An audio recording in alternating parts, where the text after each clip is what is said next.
Notre deuxième invité du jour, il s'appelle Guy Mafuta Kabongo. Avec lui, nous allons parler bien sûr de cette proposition de loi qui vise la protection des infrastructures scolaires ou de l'enfant, ou encore de l'élève en République démocratique du Congo. Il a fait récemment sa sortie médiatique en parlant de ces propositions qui visent l'intérêt des élèves. Oui, il est notre invité avec lui. Nous allons aborder les motivations de cette démarche. Monsieur Guy Mafuta, bienvenue. Merci beaucoup. Alors, vous avez parlé de la proposition de loi qui a été déposée incessamment. Je pense que ça s'est passé il y a quelques jours. Quel est l'essentiel d'abord de votre motivation? Merci beaucoup. Il faut d'abord noter que notre pays a adhéré à plusieurs instruments juridiques internationaux. Je vais citer en passant la Déclaration universelle des droits de l'homme, la Charte africaine.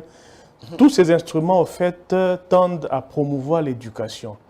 Dans la promotion de l'éducation, ces documents font référence aux sites de formation, les écoles, pour dire que ce sont des biens civils, c'est-à-dire que même pendant les conflits, on ne peut pas les attaquer.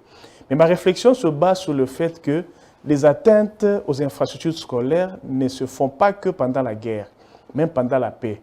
Il y a des atteintes qui ne font forcément pas référence à la guerre, mais l'école est détruite. C'est pourquoi nous avons fait cette proposition de loi qui a l'avantage de ne protéger pas que les écoles ou les universités, mais aussi l'enseignant lui-même et l'élève.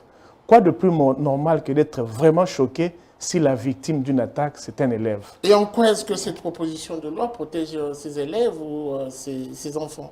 Nous avons intégré un mécanisme pour dire que lorsque la victime d'une attaque est un élève ou est un enseignant, ça devient des circonstances aggravantes pour décourager davantage les auteurs de ce genre d'infraction.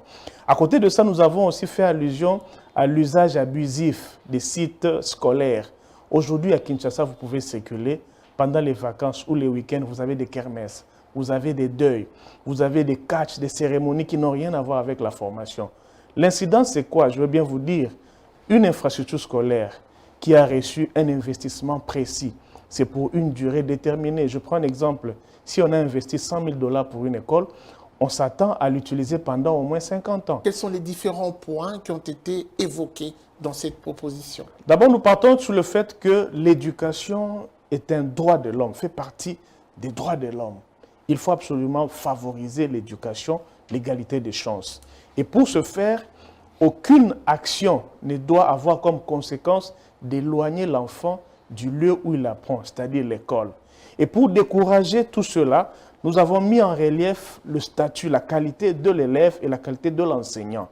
Puisque tu es enseignant, puisque tu es élève, si t'arrive un mal dans ton lieu de travail, c'est une circonstance aggravante qui implique le juge à prendre, ou le parquet, à prendre les mesures les plus sévères. Nous avons aussi voulu rendre ces infractions-là, ces attaques contre l'école, des infractions imprescriptibles. 10, 15 000 ans, on pourra toujours vous poursuivre.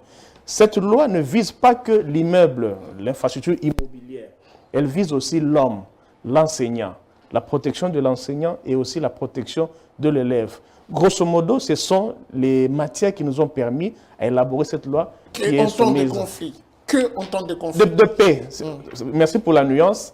Cette loi aussi ne concerne pas que les conflits. Parce que quand vous lisez tous les instruments que j'ai lus là, on vous parlera toujours des conflits, bâtiments civils qui sont différents des cibles militaires. Mais moi, je dis que même en temps de paix, j'ai donné l'exemple de Kinshasa ici, les kermesses et autres. Nous ne sommes pas en guerre ici, mais malgré que nous soyons en paix, nous estimons que les infrastructures scolaires sont violentées, sont agressées et leur vétusté est accélérée. Et pour ce faire, il faut bien les protéger. Merci beaucoup à vous, M. Guy Mafuta Kabongo, d'avoir répondu à notre invitation. Merci à vous. Alors, nous allons poursuivre tout de suite une autre rubrique.